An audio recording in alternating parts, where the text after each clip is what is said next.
Reka twongere tubahe ikaze kuri YouTube channel yanyu Abanyarwanda Kiyo TV. Nk'uko mubizi rero dutangira dushimira umuntu wese wakoze subscribe kuri Kiyo TV, ndetse nawe utarayikora ntago wacikanywe, aka kanya wayikora subscribe ugafungura all notification kugira ngo ibiganiro byacu bya buri munsi ujye ubibonera igihe.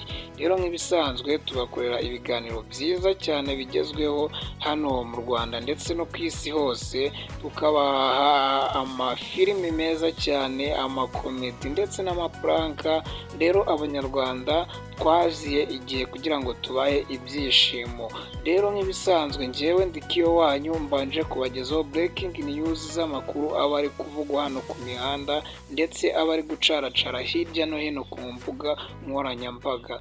Ngira ngo rero benshi muzi ko hari inkuru imaze iminsi ica ibintu y'umukobwa bita Kwizera Emeline wamenyekanye nka Ishanga kubera saga yigeze kubaho yo gukururwa ishanga n'umuhanzi nyarwanda The Ben Tiger B.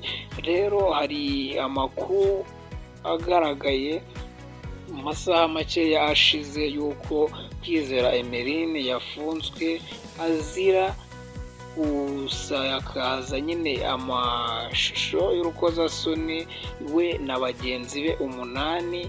Rero hari itsinda babagamo ryari barikubiyemo, bajyaga basakaza nyine amashusho y'ubusambanyi, nyine bajyaga bakora ubusambanyi barangiza amashusho bakayasakaza hirya no hino ku mbuga nkoranyambaga bakanayoherezanya. Rero ubugenzacyaha bw'u Rwanda RIB bukaba buri kubakurikiranaho icyo cyaha cyo gusakaza ayo mashusho y'urukozasoni. Rero ibi bisobanuye iki? Ibi bintu rero ni ishusho mbire kuri sosiyete nyarwanda ndetse n'abanyarwanda muri rusange.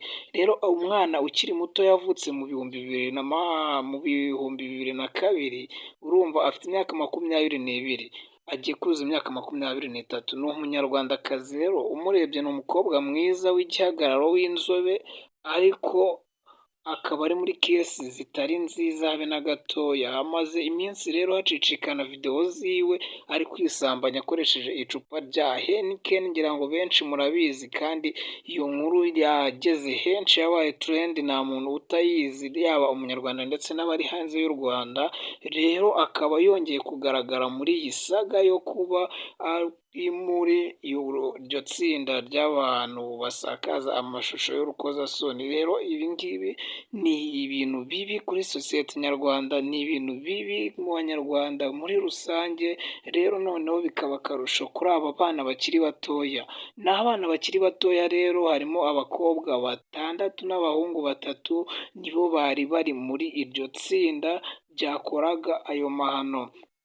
Rero leta yacu kuko ari umubyeyi itureberera kandi ireberera inyungu za leta z'abaturage muri rusange, iyo ikaba yafashe umwanzuro wo kubata muri yombi kugira ngo ibe babakurikiranaho ibyo byaha. Nibibahama murabyumva namwe bazagira icyo leta ibateganyiriza.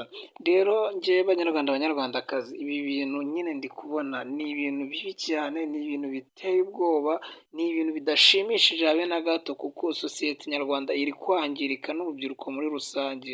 Rero banyarwandakazi, mureke twirinde ibi bintu. Kandi nanone hari izindi nkuru zimaze iminsi zicicikana bavuga ati Emeline we yari yabanje no kuvuga ati njyewe ndi kubeshyerwa, ntago nigeze nisambanya nkoresha iryo cupa. Bamwe mu banyarwanda rero twari dutangiye kwizera ko Emeline arengana, ariko ku bw'iyi saga yongeye kugaragaramo nyine y'ibi bintu bidahesheje Imana icyubahiro, kuri ibi bintu bitiyubashye habe na gatoya, bamwe na bamwe rero twatangiye gukeka ko nyine yanatubeshyaga, ahubwo ashobora kuba ari we n'ubundi wari uri gukoresha ivide yisambanya. Rero banyarwandakazi, mureke twirinde ibi byaha bya hato na hato bikorerwa kuri interineti. Hari ibintu dukora by'amakosa nyine tuzi ngo turi kwishimisha, ugasanga uri gufotora imyanya yawe ndangagitsina cyangwa imyanya yawe y'ibanga, ukasanga uri kuyisakaza uyohereza abandi bantu. Mu by'ukuri ibi biri mu bigize ibyaha.